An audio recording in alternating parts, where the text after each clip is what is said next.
할렐루야. 우리 앞뒤좌우로 인사하겠습니다. 우리는 반드시 크게 됩니다. 그렇습니다. 우리는 반드시 크게 됩니다. 우리 한 사람 한 사람도 우리 하나님께서 크게 됩니다. 이렇게 말씀하십니다. 오늘 본문을 통해서 우리가 지금까지는 이 대강절의 의미와 그리고 하나님께서 올해 대강절을 통해서 예수 그리스도의 돌에 오심을 준비하라고 하신 하나님의 마음을 좀 깊게 알아갈 줄 믿습니다. 이 대강절은 마치 부활주일 전에 그렇게 40일 동안 그 사순절을 통해서 부활하신 그분을 더 알 수 있도록 준비시키는 그런 기간과 똑같습니다. 그래서 우리 이 목회자들은 1년에 똑같은 이 성의가 보라색으로 사순절에도 보라색으로 그리고 강단도 보랏빛으로 그리고 여러 가지 다 보라색으로 이렇게 장치를 하게 됩니다. 그것은 다른 거 없습니다. 주님을 만나기 위한 준비입니다.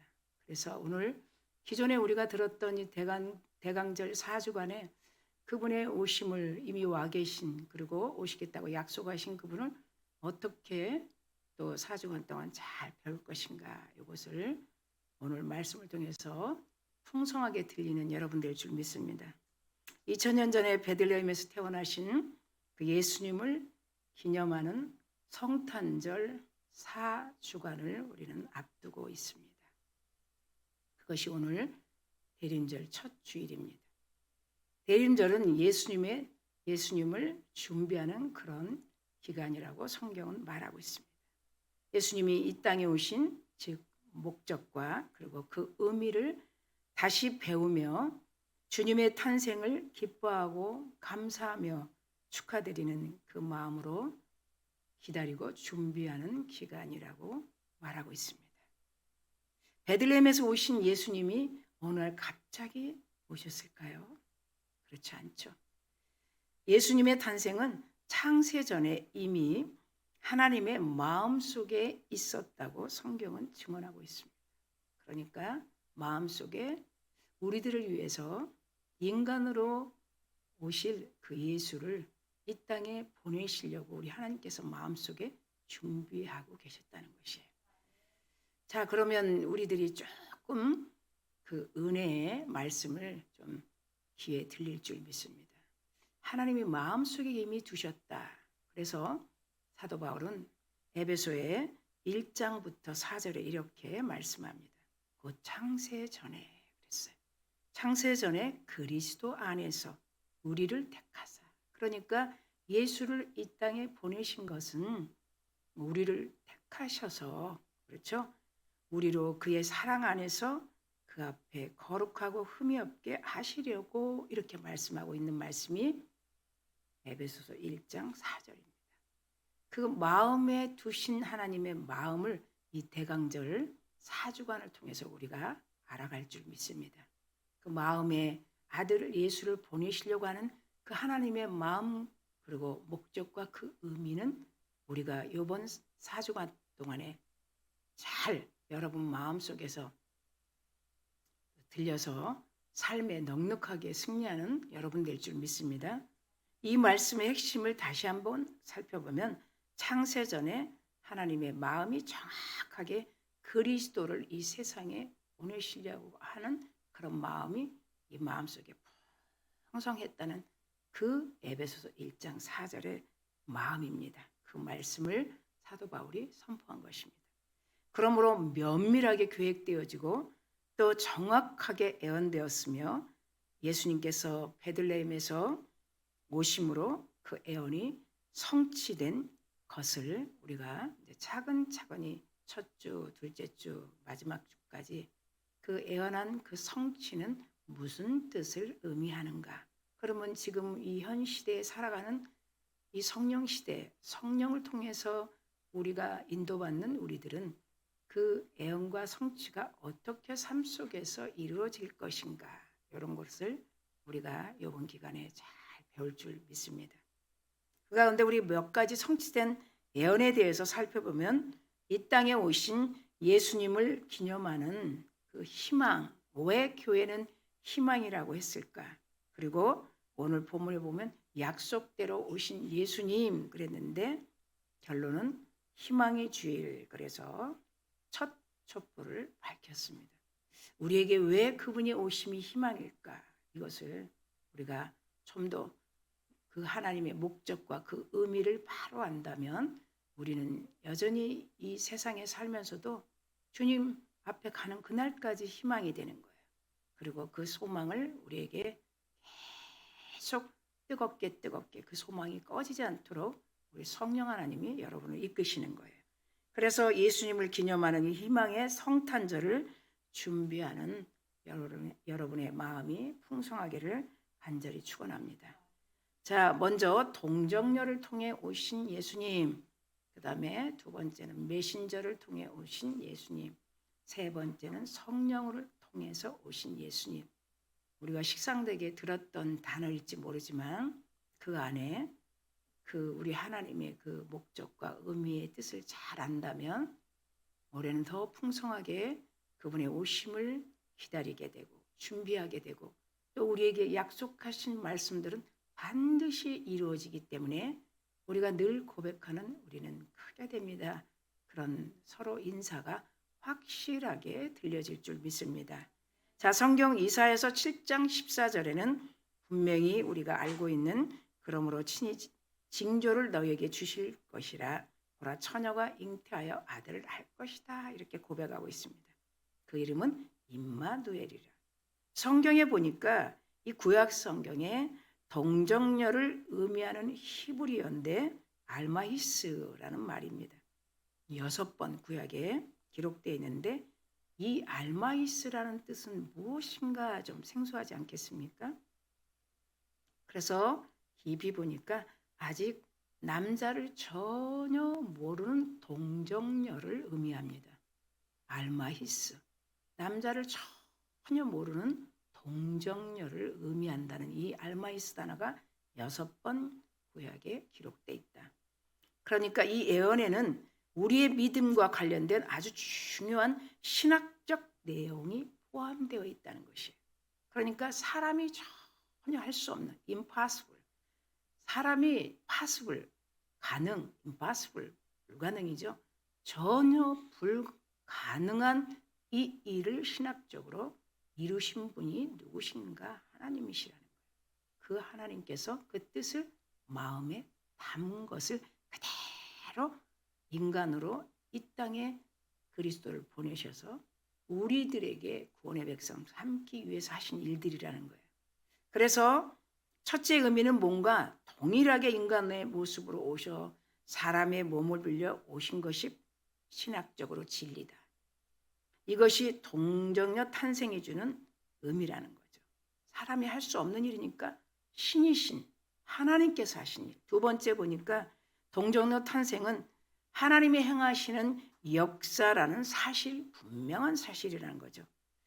왜 그런가? 어떻게 이 동정녀라는 이 여자가 아이를 낳을 수 있을까? 아까 우리가 들었던 단어를 생각해 봅니다. 알마이스. 이것은 사내를 전혀 알지 못하는 동정녀라고 했어요. 그러니까 이 동정녀를 통해서 임마누엘 대신 그 하나님께서 우리들에게 구원을 하시기 위해서 보내신 그 아들 예수는 분명히 하나님의 뜻과 하나님의 목적과 하나님의 깊은 그 사랑의 의미가 이 땅에 그 아들을 보내면서 우리들을 지금까지도 그분의 나라를 생각하고 또 다시 오실 그분을 기다릴 수 있도록 충분하게 은혜를 베푸시고 있다는 것입니다. 그래서 사람이 이런 사내를 알지 못하는 여인을 통해서 어떻게 그 아들을 태어나게 할 수 있을까? 전혀 할 수 없는 거죠. 그것이 신학적인 우리가 알아야 할 분명한 하나님의 마음이라는 것입니다. 이렇게 태어나신 예수님을 성경에서 우리는 임마누엘이라고 그렇게 부르는데 그것은 우리와 함께 하시다. 지금도 우리와 함께 하시고 또 주님 나라 갈 때까지 함께 하시고 또 주님 나라에서도 함께 하시는 임마누엘의 하나님. 그렇게 이사야 선지자는 이사야서 7장 14절에 말씀하고 있습니다. 처녀 탄생 예언이 이렇게 성취되었습니다. 그러면 우리는 여기서만 성취되어 있는 것으로만 끝나면 안 되겠죠. 예수님께서 마리아를 통해서 베들레헴에서 태어나신 것으로 성취된 그 문자적인 것만 알고 예배하면 소망이 지속될 수 없고, 그리고 희망이 계속 지속될 수 없기도 하기 때문입니다. 그래서 오늘 마태복음의 1장에서 본문을 통해서 우리는 확인할 수 있습니다. 다시 말하면 오늘 본문 마태는 예수님의 탄생이 절대 우연이 아니라는 사실을 강조하시는 거예요. 그래서 예수님의 탄생은 이미도 700년 전에 이사야 선지자 통해서 예언을 인용했습니다. 그러니까 즉 오시기로 한 그분이, 그래서 오시기로 한 분, 그게 예언이에요. 그리고 오시기로 한 그 방법대로, 그러니까 그 예언이 그 방법대로 이 땅에 오셨다는 증거를 예언으로 발표하신 것이에요. 예언으로 말씀하신 것이에요. 그러니까 그걸 다시 한번 우리가 생각해 보면 창세전에 이미 다 계획된 일이죠. 선지자를 통해서 예고되었던 그 약속이 성취된 그런 하나님의 말씀.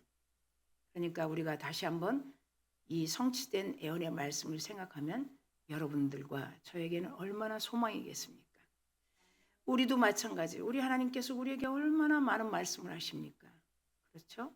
사랑한다는 말씀부터 우리가 여기까지 오늘 이 대림절 첫 주일까지 예배하기 위해서 얼마나 그분이 우리를 사랑으로 보듬고 있겠습니까? 이것은 무슨 말이냐? 이것은 하나님의 무슨 마음인가? 이미 창세전에 계획하신 대로 이 아들 예수만 이 땅에 보내셔서 구원자로 모든 일을 우리를 위해서 하신 그 일만이 예언의 성취가 아니라 우리가 그분의 오심을 기다리는 그 마음까지, 그리고 또 그분의 나라 가서까지도 모든 것들이 다 그분 안에 예언된 것을 성취하고 계시다.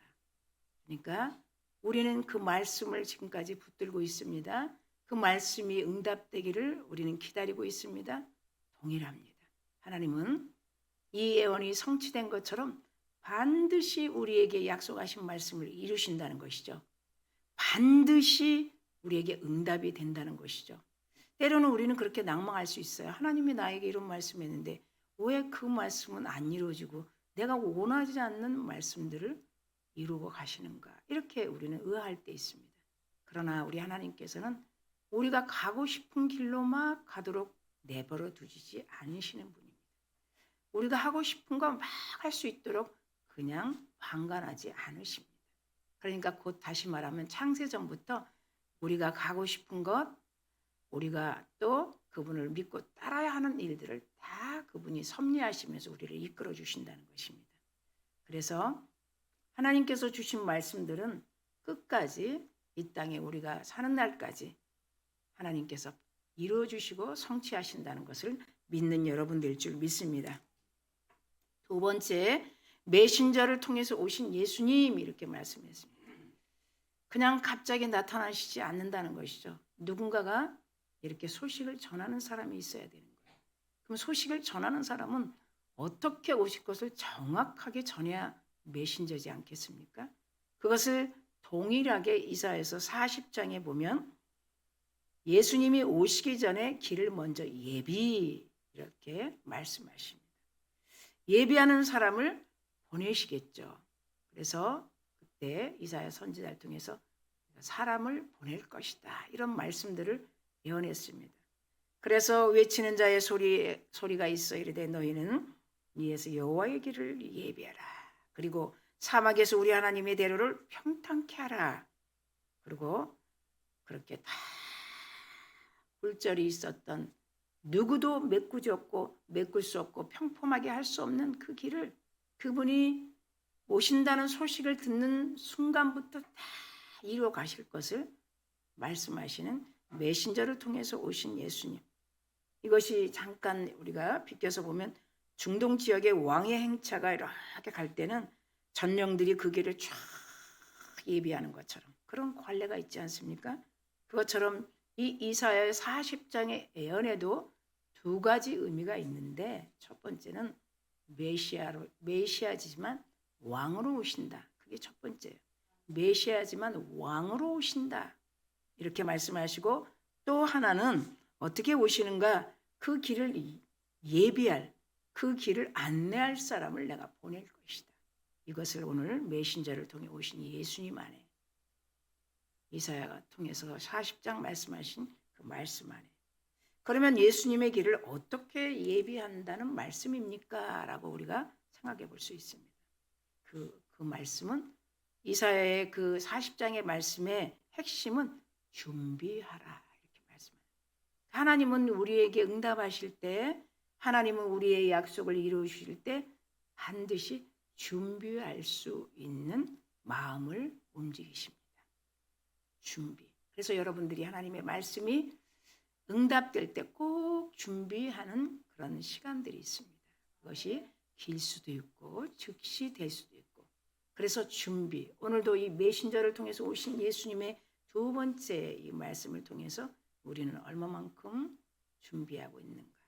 그래서 그러면 무엇을 준비합니까? 마음이라는 것이죠. 예수님이 오시기 전에 누군가가 와서 우리 마음을 준비시킨다는 것이 이제 구약의 마지막 선지자 세례 요한이죠. 그리고 구약의 말라기 선지자죠. 그래서 말라기 3절 1절에 보면 동일한 애언이 있습니다. 만군의 여호와가 이르노라 보라 내가 내 사자를 보내리니 정확하게 먼저 보내시고 그 소식을 듣고 준비하게 하시고 그분이 오신다는 것을 그가 내 앞에서 길을 준비할 것이요 이렇게 말씀합니다. 또 너희가 구하는 바 주가 갑자기 그의 성전에 임하시리니 오늘 갑자기 하시지 않는다는 거죠. 그러니까 준비하는 사람 그리고 준비할 수 있도록 외치는 자를 하나님께서 말씀하고 있습니다. 그 언약의 사자가 임하실 것이다. 좀 더 구체적으로 가까이 가면 말라기 4장 5절에 이렇게 말씀합니다. 보라 여호와께서 크고 두려운 날이 이르기 전에 내가 선지자 엘리야를 너에게 보내리니 그렇게 했습니다. 네. 그러니까 이 말씀에 근거하여 이스라엘 사람들은 메시아가 오기 전에 반드시 선지자나 엘리야가 앞서 온다는 확고한 믿음이 있었기 때문입니다. 이것은 예수님 당시 사람들이 믿었던 그런 신앙입니다. 그래서 사람들은 세례 요한이 왔을 때 당신이 오기로 한 그분입니까? 엘리야입니까? 예레미야입니까? 또는 선지자 가운데 한 사람이라고 물었던 것입니다. 그래서 우리에게는 늘 메신저의 모든 역할을 하시는 성령님 그리고 메신저처럼 구약의 성경을 통해서 신약에 성취된 완전하게 이루신 그 하나님 그래서 그분이 지금 우리에게 무엇을 돕고 계시는가 이미 창세기서부터 천천히 다 말씀하신 일들이에요. 어느 한 부분도 그분이 예언하신 선지자들 통해서 하신 말씀들은 우리에게 다 이룰 수 있도록 지금까지도 저와 여러분을 이끌어 주시고 그리고 하는 일마다 하나님이 이미 약속하신 그 말씀들이기 때문에 조금 느릴지 몰라도 더딜지 몰라도 그것이 반드시 이루어져서 여러분의 삶에도 그리고 우리가 생각하고 구하고 그리고 기도하는 모든 것들이 다 이루어진 줄 믿습니다. 1월서부터 12월까지를 조금 뒤돌아보면 한 달 한 달 여러분 생각해 봐요. 네, 다 지나고 보면 다 채워주신 것이에요. 1월 달에는 1월 달에 맞게 시작과 함께 그렇죠? 다가올 2025년도도 마찬가지예요. 우리가 그분은 이미 우리 안에 영으로 계시지만 우리가 너무 그 영으로 계신 성령이 하시는 일들을 잘 알지 못할 때가 너무 많이 있어요. 그리고 믿음도 없고요. 하나님이 눈에 보이지 않는데 무슨 믿음이 있겠어요. 네. 사람이 하는 것도 잘 안 믿어지는. 그런데 그분은 사람이 아니기 때문에 우리 눈에 보이지 않지만 성경을 통해서 분명히 우리에게 약속하신 약속들이 있다는 것이에요. 그것이 말씀이에요. 그러니까 우리가 말씀을 붙들면 이미 그 붙든 그대로 그 말씀을 가슴에 담고 있는 그대로 그분이 성취하시고 이루어 주신다는 것이에요. 그래서 우리에게는 끊임없이 희망이고 소망이고, 그분이 대강절, 이 대림절이나 대강절이나 똑같은 단어입니다. 대림절의 첫 시간부터 우리가 한 달 동안 4주간 동안에 들었던 분도 계시지만 처음 이 대림절 소리를 듣는 분도 이 자리에 있을 줄 압니다. 그분께서 왜 먼저 이 세례요한처럼 소식을 알게 하는가? 그냥 성탄, 예수님의 탄생 성탄절에 대해서 서로 나누지 왜 그런가 이렇게 생각할 수 있어요. 그러나 항상 우리 하나님께서는 준비하는 마음과 또 준비시키는 그런 한 사람 한 사람을 통해서 하나님께서 확실하게 이루어 주시는 것을 알게 하시는 것입니다.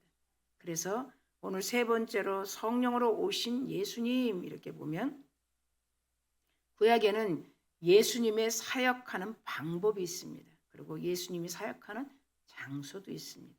그리고 예수님이 제사장으로서 역할을 어떻게 했는가, 이것을 구체적으로 우리가 예언되어 있는데, 지금 우리들에게는 오순절을 통해서 그대로 방법, 장소, 역할이 그대로 이루어지시는 거예요. 네, 우리 안에서. 그리고 우리가 섬기는 이 교회 안에서, 우리가 다니는 이 교회 안에서, 그리고 더 깊게 들어가면 말씀 안에서. 그러니까 구약에는 하나님이 하시는 그 천사를 통해서 하시는 방법들이 있었어요. 그리고 사역하는데 꼭 장소가 있단 말이에요. 아브라함에게 오셔서 본토 아비집을 떠나라고 했어요. 천사를 통해서 들리게 했어요. 그럼 이삭은 어디에서 들리게 했을까요? 이삭도 나름대로 어떤 장소를 통해서 이삭이 내려갈 수 있도록, 그렇죠, 애굽으로 내려갈 수 있도록 그런 말씀들을 특정한 장소를 통해서 말씀했어요. 또 누구를 얘기할까요? 사무엘도 마찬가지예요. 다윗도 마찬가지예요.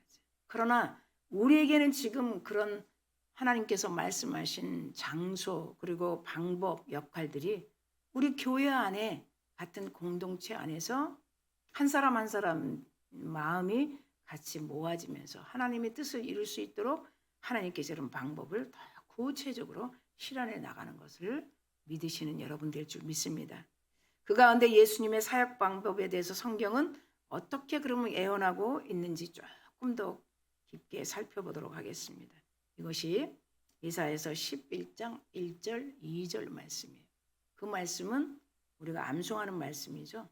하나님의 지혜와 곧 총명과 모략과 재능과 지식과 여호와를 경외하는 신 그랬어요. 그런데 지금 우리 이 시대에 사는 우리들은 직접 우리 안에서 성령으로 오신 그 영으로 일하신다는 것을 지금 말씀하고 있는 거죠. 이사야 선지자가 11장에서 그렇게 말씀하신 하나님의 지혜와, 그렇죠, 지식과 모든 것들을 그렇게 말씀했어요. 그것이 그냥 문자적으로만 그렇게 예언된 게 아니고 실제로 지금 이 시대에 사는 우리들에게는 충분하게 영으로 오신 하나님이신 성령이 우리 안에서 계속 일을 하고 계시는 거예요. 네, 우리가 느끼지 못하는 것뿐이지 여러분 계속 일하시고 계십니다. 하나님이 일하시고 계시는 거예요. 네, 그것이 여러분이 분명하게 알아지기 위해서 더 말씀에 집중하고 그분의 희망과 소망을 놓지 않으면 반드시 이루어진다는 거예요. 하나님이 한번 말씀하시면 여러분 거짓말하지 아니시는 거 여러분 믿으시죠? 사람처럼 실수하지 아니하시는 거 믿으시죠? 그렇기 때문에 우리는 소망이 되는 것이에요. 우리는 세상을 살아가다 보면 많이 잊어버립니다. 그냥 앞에 보이는 것만 보고 찾아갈 수 있어요. 그러나 하나님은 그것마저도 하나님이 이미 말씀하신 그대로 우리가 보게 되고 알아가는 거예요. 모를 뿐이에요. 근데 어느 날 우리가 그걸 알게 될 때가 있어요. 그게 그분의 카이로스 시간이죠. 정말 모르게 한 해 한 해 이렇게 왔는데 어느 날 하나님의 그 은혜가 확 스며들 때가 있어요. 저도 마찬가지예요. 네, 하나님이 다 하시면서 가셨지만 때로는 너무 낭망된 마음에 그걸 놓칠 때가 있어요. 그러나 어느 순간에 하나님이 다 일하고 계신다는 것이 아주 깊게 들어올 때가 있어요. 그래서 우리는 더더욱이 영으로 계신 성령을 의지할 수밖에 없다고 사도 바울은 계속 성령을 쫓아 행해야 된다. 성령이 하시는 이 환경 속에서 또 삶 속에서 성령이 계속 우리와 일하시기를 원하시고 그분이 주도하셔서 이끌어 가시는 삶을 계속 우리는 방관하지 말아야 돼요. 어느 거 하나도 거저하는 일이 없다는 거. 우리 그리스도인들에게는 어느 거 하나도 거저하는 일이 없다는 거. 그래서 이사야 선지자가 말씀하신 여호와의 영 곧 지혜와 총명과 또 모략과 재능과 그분의 영이신 지식과 여호와를 경외하는 영이 강림하시리니 이렇게 말씀하십니다. 다시 다윗의 가문을 통해서 메시아가 오신다는 그 정확한 예언, 다윗을 통해서 오신다는 예수 그리스도, 특별히 2절 말씀을 보면 그렇게 말씀하고 있죠. 이새의 줄기에서 한 싹이 나며 이렇게 말씀해요. 이새의 줄기. 그 뿌리에서 한 가지가 나서 그랬어. 그러니까 다윗의 가문을 통해서 분명히 오신다는 거죠. 그리고 그 위에 여호와의 영 이렇게 말씀해요. 그러니까 우리에게도 우리 가정에게도 분명하게 하나님의 말씀이 이루어진다는 그 소망이 이번 대림절 4주간 동안에 우리 마음으로 충분히 준비하면서 이 땅의 평화의 그 첫 촛불을 밝히시는 우리 하나님, 아직도 정말 나라나 경제적으로 또 정치적으로 얼마나 혼란합니까? 이 시대 보세요. 전부 유학파들이, 하나님이 유학파 좋아하지 않아요. 제가 하는 말이 아니에요. 우리나라에 잘 알 수 있는 국민들의 마음을 알아주는 그런 정치를 원하지, 유학해서 배워와서 우리나라의 국민들이 잘 이해하지도 적응하지도 못하는 법조안들을 다 국회에서 만들어서 입법, 사법, 행정 다 해서 그것을 통과하기 위해서 얼마나 많은 법들이 쏟아지는지 몰라요. 그러니까 이 서민들, 국민들은 그 법이 뭔지, 뭐가 통과해야지 맞는지, 이거 어디다 줄을 서야 되는지, 어떤 사람을 이 나라를 이끌어갈 수 있는 지도자로 세워야 되는지 모를 때가 너무 많습니다. 정말 몰라요. 저 같은 사람도 잘 모를 때 있는데요. 정말 알지 못하는 분들, 그리고 때로는 얼마나 아직도 문명인들이 있는데요. 한글도 모르는 분도 있는데요. 그런 소리를 듣는다고 누구를 믿고 누구를 따르겠어요. 그런데 세상은 급변하고 있어요. 한번 그 국회에 들어가면 그것이 통과되기 위해서 얼마나 편가르기를 하면서 그 일을 이루어 갑니까? 그러나 하나님께서는 어떻게 합니까? 이미 하나님의 마음에 두었던 그 마음이 나라가 나라답게, 그리고 권세자들, 그리고 지도자들이 정말 하나님의 영으로 충만한 사무엘 같은 자들이 이 나라를 이끌어갈 수 있도록 하나님이 이 나라를 지키지 않겠습니까? 정말 우리나라는 선택받은 나라잖아요. 정말 다른 나라 여러분 보세요. 예수님이 말씀하신 그 말씀이 동일하게 우리가 볼 수 있는 게 창세기만 봐도 여러분 얼마나 그 70명 족장 시대 때 한 사람 한 사람이 어떻게 살 거라는 것을 분명히 예언했어요. 이스마엘 후예들은 늘 전쟁 속에서 살 것이다. 이스마엘 후예들은 이 칼을 가지고 살 것이다. 그대로 지금 이루어지고 있잖아요. 그런데 우리는 이스마엘 후예가 아니고 이삭의 후예잖아요. 아브라함의 자손이잖아요. 그 예언이 그대로 성취된 것처럼 얼마나 이 나라를 지켜주시고 정말 위험천만한 그런 일들이 수없이 있어도 여러분 매체에서는 물론 어렵고 힘들고 무서운 일들이 있지만 그것만 바라보면 안 됩니다. 그렇기 때문에 2024년도 이 대림절 4주간은 더 하나님이 평화의 왕으로 오신 그분이 이 나라를 다시 새롭게 2025년도에 코로나 전 3년 그리고 후에 후유증 3년 경제가 완전히 셧다운 될 때 그 이 평화의 이 촛불이 밝혀지는 그 하나님의 사랑, 그래서 경제도 좀 회복되고 여러 가지 교회도 우리 한 사람 한 사람 심령들도 좀 회복되어서 그 하나님 왕으로 오셔서 이 나라를 통치하시고 우리의 삶을 이끌어 가시는 그분께 영광이 되는 우리 대림절 기간인 줄 믿습니다. 여러분에게 큰 평화요 희망인 줄 믿습니다. 그래서 하나님이 이제 신으로 계시지 않고 영으로 계신다는 것을 여러분이 꼭 믿어야 합니다. 다시 이사야서 61장 1절을 2절에 보면 주 여호와의 영이 내게 내리셨으니 이렇게 말씀합니다. 예. 예수님에게도 말씀하신 것이에요. 예수님에게도 성령이 임하셨기 때문에 일을 할 수 있었던 거예요. 성령이 함께 하셨기 때문에 사탄을 이길 수 있었던 것이에요. 그래서 이사야 선지자는 61장 1절 2절에 여호와께서 내게 기름을 부으사 가난한 자에게 아름다운 소식을 전하게 하심이라. 우리 소망 없는 우리들에게 이 성령께서 성령을 통해서 오신 예수님의 말씀으로 우리에겐 계속 아름다운 복된 소식을 전하게 하시는 것이에요. 오늘도 여러분 설교 들으면서 우리 안에 깊게 성령의 음성이 들릴 줄 믿습니다. 예전과 같지 않고 이렇게 정말 어둡고 힘든 긴 터널 속에서 하나님은 계속 세상을 향해서 빛을 비추고 계시다는 거예요. 그래서 나를 보내사 이렇게 말씀하시는 거예요. 예수님을 보내사 마음이 상한 자를 고치며 포로된 자에게 자유를, 갇힌 자에게 노임을 선포하며. 자, 얼마나 귀한 말씀입니까? 지금 이 땅에 포로된 자들 너무 많습니다. 물질에 포로된 자들, 그리고 가정에 포로된 자들, 그리고 인간관계에 포로된 자들 많습니다. 그런 자들에게 어떻게 해요? 아름다운 소식을 전하면서 하나님의 영으로, 성령으로 우리를 도우시면서 그분 안에서 충족하게 살 수 있도록 인도하신 이사야서 61장의 말씀입니다.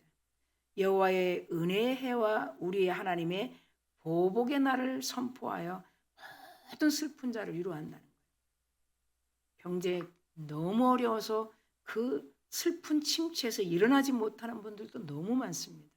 그리고 교회 안에서 잘 공동체 안에서 이루어지지 못한 분들, 해보려고 했는데 잘 하지 않는 분들, 또 되어지지 않은 분들 다 모두 마찬가지. 그런 모든 자에게 하나님은 이 아름다운 소식을 듣게 하시는 이 복음을 통해서 포로된 자에게 자유를, 그리고 갇힌 자에게 노임을, 그 은혜의 해가 그 한 사람 한 사람에게 슬픔이 위로가 되고, 또 슬픔이 위로가 되니까 평안이 큰 은혜 가운데로 넘치는 그런 모두가 될 줄 믿습니다. 오늘 이 1절 2절의 이 예언의 말씀이 그 말씀인 것이에요. 그러나 이 하나님께서 영으로 보내신 성령을 통해서 행하시는 이 성령의 역사하심, 구약의 예언을 통해서 보면 예수님은 끊임없이 우리 한 사람 한 사람을 통해서 계속 이끌어 가신다는 거예요. 성령이 여러분 함께 하신다는 거예요. 여러분 믿으시고 예수님께서 능력을 행하시는 것도, 병든 자를 고치고 지혜를 베푸시는 것도, 그리고 가난한 심령을, 또한 상한 자를, 모든 사람들을 위로하는 것도 우리 안에 계신 성령이 그 일을 이루어 가신다는 것입니다. 예수님께서는 그 성령을 보내신 그 은혜를 우리는 사모해야 합니다. 그리고 끊임없이 요한복음 14장 16절에 우리를 가르치고 우리를 생각을 계속 주장하시는 그 성령을 의지합시다. 자, 이 시간 말씀을 맺습니다. 우리는 성령 충만하기를 늘 기도하는 여러분 될 줄 믿습니다. 예수님이 보내주신 성령이 우리의 곧 희망이기 때문입니다. 예수님께서 성령으로 사역하셨듯이 우리도 이 땅에 살아가는 승리의 삶은 곧 동일하게 성령을 의지하는 것입니다. 자, 이제 앞으로 다가올 오늘 첫 주 그리고 3주 동안의 이 대림절의 목적은 그분의 오심을 정확하게 기다리는데 우리의 마음이 어떤 마음으로 기다리는 것인가. 첫 번째, 동정녀 마리아를 통해서 오신 예수님. 거기서 우리의 하나의 키워드는 뭡니까? 그 예언을 성취하신 것처럼 우리에게 말씀하신 것도 분명히 이루신다는 확신을 여러분들이 가질 줄 믿습니다. 그것이 동정녀를 통해서 오신 것이에요. 그 의미는 분명히 우리가 알았습니다. 사람이 할 수 없는 일을 하나님이 하셨다라는 그 사건입니다. 자, 두 번째, 메신저로 오신 예수님, 다시 한번 우리가 되돌려 생각합니다. 주님은 준비하는 마음을 갖기 위해서, 그 의미는 풍성하게 응답하기 위해서 그 소식을 먼저 전하는 사람을 보내주신다. 길을 예비하는 사람을 보내주신다. 그래서 말라기서의 말씀과 그리고 마지막 세례 요한을 통해서 그렇게 메신저로 선포하시고 오신 그대로 우리에게 알려주신 분, 이미 와 계신 우리 하나님. 그렇죠? 세 번째 우리 말씀을 한번 생각해 봅니다. 세 번째, 성령으로 오신 예수님. 지금도 우리는 성령에 대해서 충분히 알고 있지만 정말 우리 안에서 어떻게 일하시는가, 그 성령이 내 안에서 어떻게 일하시는가, 그리고 삶 속에서 어떻게 나를 이끌어 가시는가, 이거를 때로는 많이 놓칠 때가 있습니다. 그러나 성령이 우리 안에서 계속 우리를 간섭하신다는 것, 그것이 일하시는 것입니다. 때로는 우리가 마음대로 하고 싶습니다. 그리고 내가 정해놓은 길이 있습니다. 그리고 내가 정해놓은 일이 있습니다. 우리는 그런 약한 자들이잖아요. 그냥 내가 정해놓은 길로 가고 내가 생각한 그대로 하고, 이게 우리의 너무 습관되어 있어요. 그러나 성령은 우리가 그 길로 가면 먼 길이기 때문에 그 길을 때로는 막을 수가 있어요. 그 길을 때로는 지연시킬 수 있어요. 그리고 이미 하나님께서 우리에게 아들 예수를 보내시기로 마음을 가지신 것처럼 이미 계획된 대로, 설정된 대로 성령을 통해서 아주 좋은 의로운 길로 인도하신다는 거예요. 그리고 이미 우리에게 말씀하신 그대로 우리를 이끌어 주신다는 거예요. 그래서 성령은 끊임없이 우리 안에서 일하고 계신다. 그래서 성령을 통해서 오신 진리이신 예수님, 그것을 우리가 꼭 깊이 알아지는 여러분 될 줄 믿습니다. 이번 우리 성탄절을 준비하는 4주간 기간입니다. 예수님으로 우리 마음에 희망을 품고 다시 오실 예수님을 준비하는 절기입니다. 네, 그냥 오신 예수님으로 끝나면 안 됩니다. 절대로 우리에게 약속하신 그리스도, 반드시 올라가신 그대로 오신다는 그런 오실 예수님, 그리고 오시겠다고 약속하신 예수님, 그렇게 잘 우리 마음속에서 잘 4주간 동안 배워서 우리 가정에 더 풍성하게, 그리고 2025년도에 하나님께서 약속하신 그런 약속의 축복의 말씀들로 가득 채워지는, 그래서 12광주리가 다 차고 넘치는 여러분 될 줄 믿습니다. 이 성령의 능력의 희망의 메시지를 온 세상에, 가정에도 전하시고 그리고 세상에 나가서도 전하시고, 작년에는 우리가 11월 30일까지 전도했어요. 재작년에도 12월 30일까지 전도했어요. 밖에 나가서 다 나눠줬어요. 산타 모자를 쓰고 그런 표현이 얼마나 그들에게 아름다울지 모르겠지만 정말 성탄의 주인이 누구인지를 우리가 서강교에서 성도들과 같이 했던 시간들이 많습니다.